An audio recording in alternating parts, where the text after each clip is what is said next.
अगले टेस्ट की तरफ बढ़ते हैं। तीसरा test, reaction with nitrous acid. अब नाइट्रस एसिड क्या होता है? HNO2 होता है, लेकिन HNO2 as such stable molecule नहीं है। तो अगर हमने मीडियम में इसको जनरेट करना होगा रिएक्शन के लिए, या रिएजेंट बनाना होगा नाइट्रस एसिड, तो हम इस मिक्सचर को यूज़ करते हैं, सोडियम नाइट्रेट और HCl का मिक्सचर। तो इससे क्या बनता है? NaCl के साथ साथ एक नाइट्रस एसिड भी जनरेट होता है। तो अल्टीमेटली ये जो नाइट्रस एसिड है ये रिएजेंट एक्ट करता है, और इसकी रिएक्शन हम देखेंगे डिफरेंट टाइप्स ऑफ एमीन्स के साथ, कि प्राइमरी के साथ कैसी होगी, सेकेंडरी के साथ कैसी होगी, और टर्शरी के साथ कैसे होगी। तो पहले चलो हम प्राइमरी अमीन की बात कर लेते हैं। प्राइमरी अमीन में भी मैंने सबसे पहले एरोमेटिक अमीन्स को कंसिडर किया है। तो प्राइमरी अमीन्स जो कि एरोमेटिक, मतलब जिनके साथ कोई बेंजीन टाइप की रिंग लगी है, फिनाइल टाइप की रिंग लगी है। तो एरोमेटिक अमीन्स की रिएक्शन इस मिक्सचर के साथ, यानी कि NaNO2 और HCl का मिक्सचर हो, क्यों यूज़ किया? क्योंकि ये एक इंटरेक्टिव और रिएक्टिव कंपाउंड हमने जनरेट करना है। तो इसकी रिएक्शन जब इस मिक्सचर के साथ होती है तो जनरली डाइजोनियम सॉल्ट्स बनते हैं। Diazonium salts azo word use होता है नाइट्रोजन के लिए, और डाई का मतलब है कि दो नाइट्रोजन, तो नाइट्रोजन दो लगे हुए हैं यहाँ पे, that is why it is called diazonium salt. EM क्यों लगा? पॉजिटिव की वजह से। सॉल्ट क्योंकि इसके साथ एक काउंटर एनायन भी लगा हुआ है, so it is called diazonium salt. तो अगर एरोमेटिक प्राइमरी अमीन है और उसकी रिएक्शन कर रहे हैं हम इस मिक्सचर के साथ, तो हमारे पास जनरेट होंगे डाइजोनियम सॉल्ट्स। ये खासियत है, ये सिर्फ प्राइमरी अमीन ही जनरेट कर पाएगा यहाँ पे। ये किसकी बात थी? एरोमेटिक की बात थी। लेकिन एट द सेम टाइम हम एलिफेटिक अमीन भी लेते हैं और इस मिक्सचर के साथ रिएक्ट करवाने की कोशिश करते हैं, तो क्या उस केस में डाइजोनियम सॉल्ट्स बनेगा? हाँ जी, बिल्कुल बनेगा। RN2 positive Cl negative type का मॉलिक्यूल बनेगा। बट पॉइंट इज़ कि एलिफेटिक डाइजोनियम सॉल्ट्स बहुत अनस्टेबल होते हैं, तो अगर उनको थोड़ा सा भी मॉइस्चर मिले तो फटाफट से नाइट्रोजन लिबरेट करते हैं और बहुत सारे अलग अलग तरह के कंपाउंड बनाते हैं, like alcohols, alkenes, alkyl halides वगैरह वगैरह।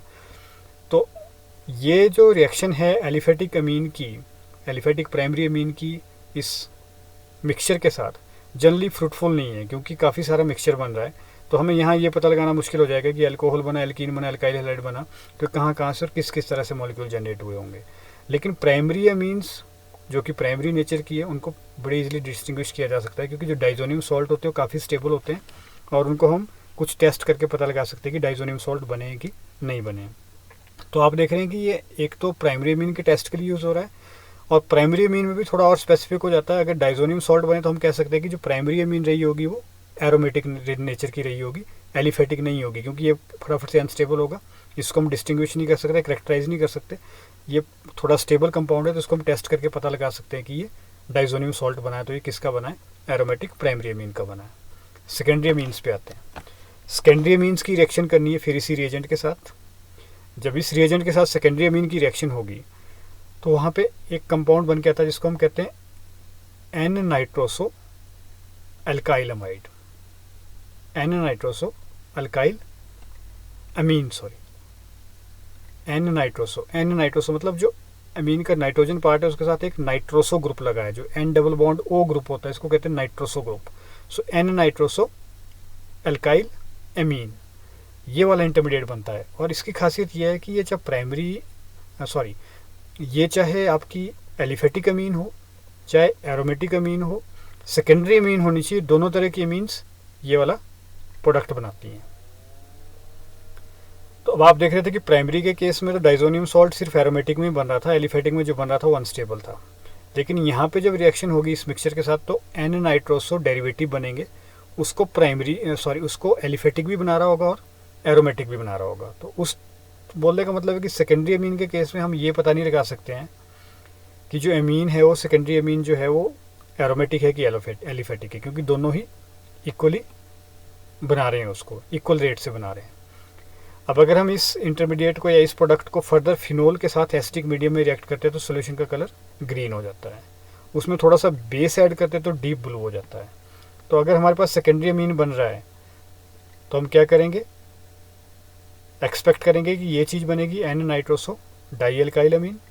अगर फिनोल और एसिडिक मीडियम ऐड करेंगे, अगर ग्रीन कलर हो गया और बेस ऐड करने के बाद डीप ब्लू कलर हो गया, तो हम श्योर हो जाएंगे कि यहाँ पे जो अमीन रही होगी वो सेकेंडरी अमीन रही होगी। इसी तरह से अगर हमने टर्शरी अमीन के टेस्ट पे चलना होगा तो ये टर्शरी अमीन है।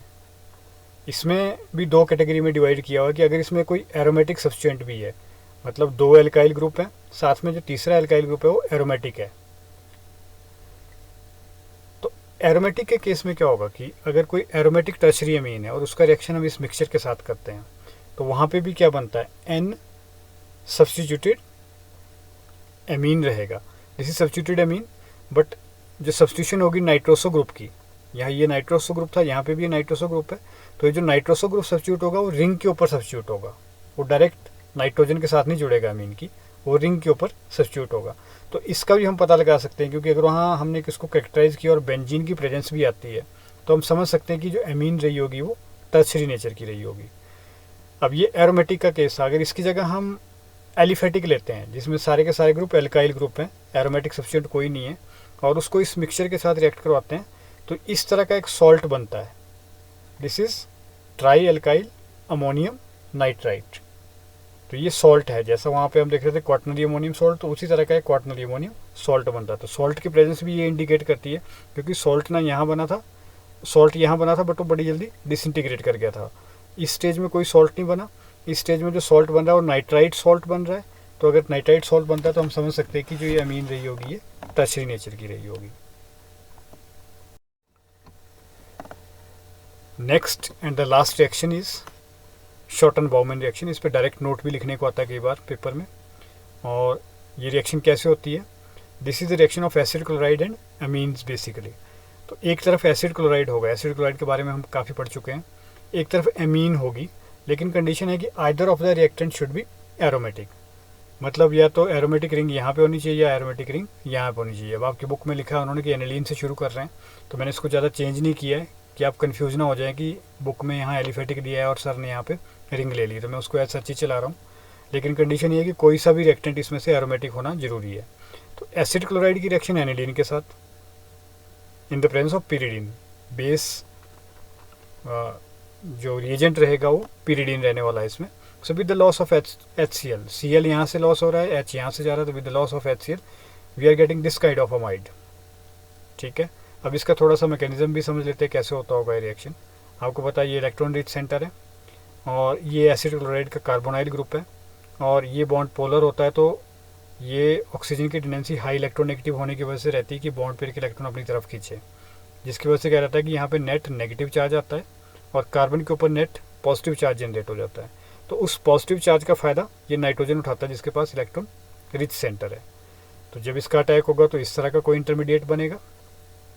जब ये नेगेटिव चार्ज रिटर्न करेगा स्टेबल बनाने के लिए तो यहाँ से loss of Cl, so this kind of intermediate is form. लेकिन हम यहाँ देख रहे हैं कि नाइट्रोजन के ऊपर पॉजिटिव चार्ज रह रहा है, तो इस पॉजिटिव चार्ज को ओवरकम करने के लिए यहाँ से प्रोटॉन का लॉस होता है। So with the loss of proton this kind of amide is formed, so RCONHR with the loss of H positive. तो आप देख रहे हैं कि N सब्स्टिट्यूटेड अमाइड बन रहा है यहाँ पे, N सब्स्टिट्यूटेड मतलब N एल्काइलेटेड अमाइड बना है यहाँ पे। ठीक है, अब इस स्टेज में इसमें लिखा है कि primary and secondary amines react but no reaction with tertiary amines. अभी यहाँ से दिख भी रहा होगा आपको कि इसमें प्राइमरी और सेकेंडरी अमीन तो रिएक्ट कर जाते हैं बट टर्शरी अमीन रिएक्ट नहीं कर पाते हैं, क्योंकि इसमें loss of H positive involve है। तो अगर प्राइमरी अमीन है तो हमारे पास यहाँ पे 2 हाइड्रोजन है, तो उसमें से कोई सा भी हाइड्रोजन H पॉजिटिव फॉर्म में लूज़ किया जा सकता है। सेकेंडरी अमीन होता तो यहाँ पे एक और एल्काइल ग्रुप होता, लेकिन उस केस में भी एक हाइड्रोजन यहाँ पे था जिसको हम H पॉजिटिव की फॉर्म में लूज़ कर सकते हैं, क्योंकि अल्टीमेटली क्या होना है, HCl ने बनना है इसमें। इस रिएक्शन की खासियत है कि यहाँ पे HCl जनरेट होता है। लेकिन अगर टर्शरी अमीन होगा तो टर्शरी अमीन में क्या होगा कि तीनों ग्रुप एल्काइल लगे होंगे, तो यहाँ पे H पॉजिटिव का लॉस नहीं हो पाएगा। H पॉजिटिव का लॉस नहीं हो पाएगा तो यहाँ से Cl नेगेटिव का लॉस भी नहीं होगा। Cl नेगेटिव का लॉस नहीं होगा तो ये रिएक्शन प्रोसीड नहीं करेगा। तो आप कह सकते हैं कि ये जो रिएक्शन है प्राइमरी और सेकेंडरी अमीन्स ही देते हैं, टर्शरी अमीन्स में ये रिएक्शन पॉसिबल नहीं है। तो अगर ये रिएक्शन पॉसिबल हो जाता है तो हम मान के चलेंगे कि जो अमीन रही होगी वो प्राइमरी या सेकेंडरी नेचर की है, टर्शरी अमीन एब्सेंट है एच सच मीडियम में। तो ये कुछ मेथड थे डिस्टिंग्विश करने के लिए प्राइमरी, सेकेंडरी और टर्शरी का। कुछ एक आपने देखा कि प्राइमरी को डिस्टिंग्विश कर रहे थे लेकिन सेकेंडरी और टर्शरी में फ़र्क नहीं बता पा रहे थे। कुछ एक ऐसे थे जो प्राइमरी, सेकेंडरी, टर्शरी में क्लियर कट डिफरेंस बता रहे थे। कुछ ऐसे थे जो एरोमेटिक और एलिफेटिक में डिफ्रेंशिएट करना सिखा रहे थे। तो ये टेस्ट सभी इंपॉर्टेंट है, आप एक एक करके ज़रूर इसकी केमिस्ट्री को समझ लेना। बुक्स की हेल्प भी लेनी है और बुक्स से भी काफ़ी कंटेंट ऐड करने की आपने कोशिश करनी है। तो आज के लिए इतना काफ़ी है। Thank you so much.